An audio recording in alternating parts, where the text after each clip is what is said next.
It's one of the most feared parties in Pakistan, blamed for intimidation and political violence. How come it's being run here in North London? Orders are given and threats are made to political enemies.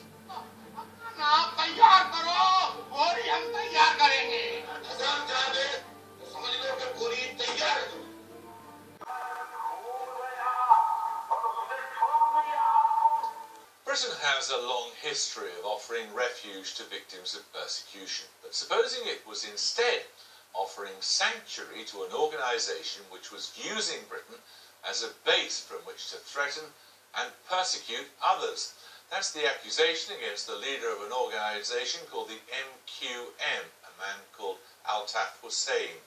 The MQM is one of the most feared political organisations in Pakistan. Mr. Hussain is accused of no fewer than 30 murders there, which he denies, and he now lives happily in North London, from whence he controls the brain and the brawn of his organisation, which dominates Pakistan's biggest city, Karachi. Owen Bennett-Jones reports. Thursday, September the 16th, 2010, and CCTV catches senior MQM member Imran Farooq at Edgware Tube Station. He's walking towards the 204 bus stop and his murderers. After that, the CCTV coverage stopped. But the police believe he walked for another 10 minutes and then was stabbed to death outside his home. The police found a knife and a brick used to kill him, but there was very little else to go on. The first major breakthrough came over a year later. The Pakistan authorities arrested two men, I believe in Karachi, during the year, and that was on the grounds of this murder. We are liaising with the Pakistan authorities to see how we pursue this investigation. It is very much a live investigation. So far, the Pakistanis haven't handed anyone over, but the police here have launched a massive investigation into the murder of Imran Farooq, and they just arrested someone a couple of weeks ago at Heathrow. He's been bailed until September. They also raided this house, and it belongs to Altaf Hussain, the leader of the MQM. Around here, I wouldn't be surprised if many people didn't even know who he was. But back in Pakistan, he's one of the most famous politicians in the country. He's developed the practice of addressing thousands of his supporters in Karachi over the phone. They gather and listen to his voice. And after the raid on his home, he lashed out at the UK authorities.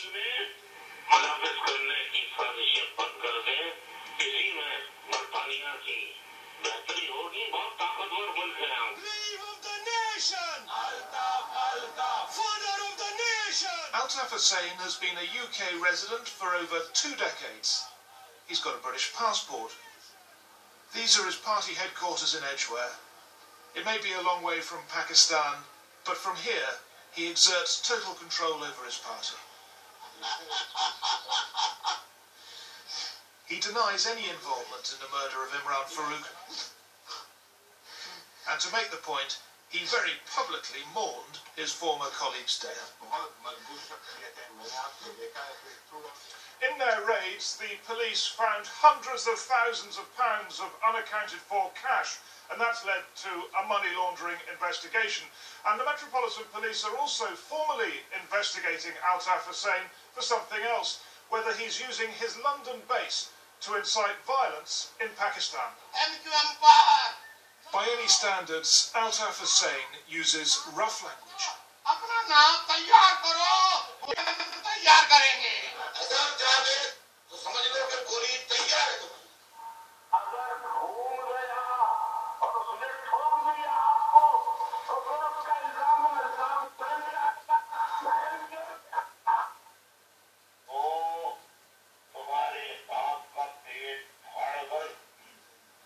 The police are now assessing whether those speeches and others like them breach the law. So what does the British law say? We asked a London-based Urdu-speaking barrister to look at some of the clips and to make an assessment. Well, for those to be potentially terrorism offences, one would have to have the useful threat of force, which seems to be there in some of the clips, made for a political cause, and the MQM is a political body, designed to influence the government, and all three seem to be made out. When one looks at the body of material that Newsnight has gathered, it does look as though there's a case to answer, because there is, it appears, an intention that the listener, or the person against whom a threat is being made, should take it seriously. Highlighted here, the most senior MQM leader in Pakistan. He's listening to Altaf Hussain speaking about tearing open abdomens, and yet he insists his leader doesn't use violent language. I categorically would deny and refute that Mr. Hussain would have ever had said what you are saying to anybody. This is just simply impossible. Well, let's take the Supreme Court. They interpreted something he said as a threat, and they demanded an apology, and that's the Supreme Court of Pakistan. If something that may have come as a result of a kind of some emotional outburst or gesture that may have come, so then we are open to criticism also, we are open to correction also, and that is what Mr. Altaf Hussain has always retracted from such statements which may have caused and may have hurt the sentiments of the people of Pakistan or the institutions of Pakistan. We tried to contact former MQM members for this programme. Only one agreed to talk. Naeem Ahmed says he used to work for the party in Karachi and that its members there have killed people. You know, I cannot count, but hundreds of people. Hundreds? Yes, hundreds of people were killed.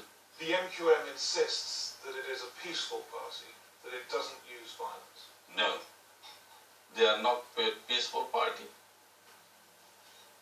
They are militants group, and they are like a bunch of mafias.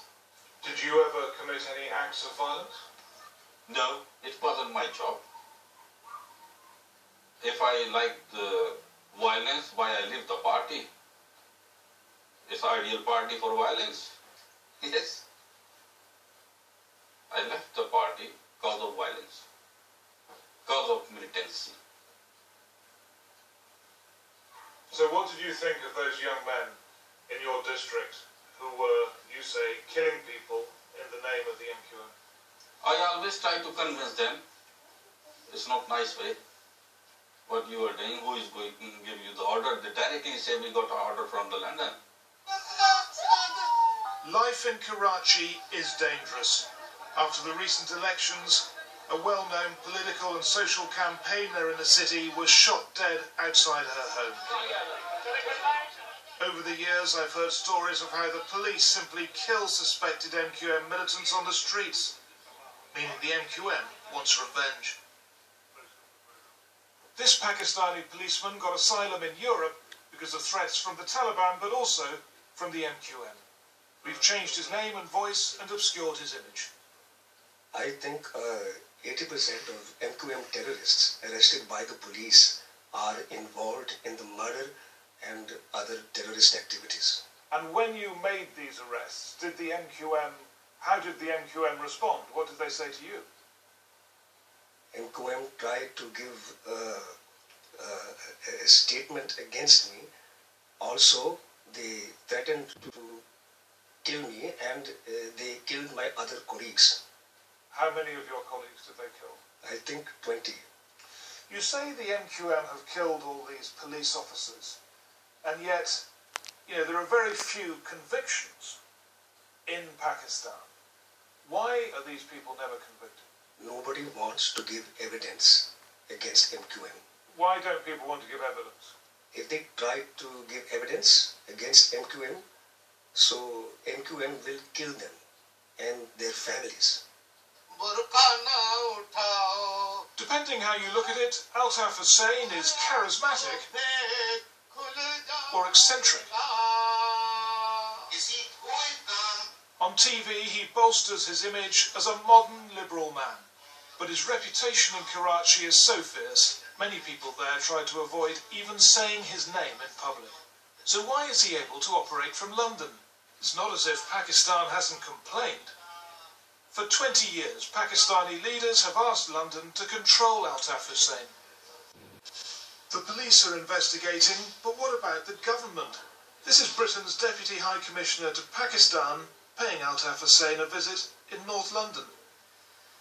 And the MQM says that whenever it needs British visas, the Home Office issues them almost without exception. So why does Britain keep its doors open to the MQM in this way?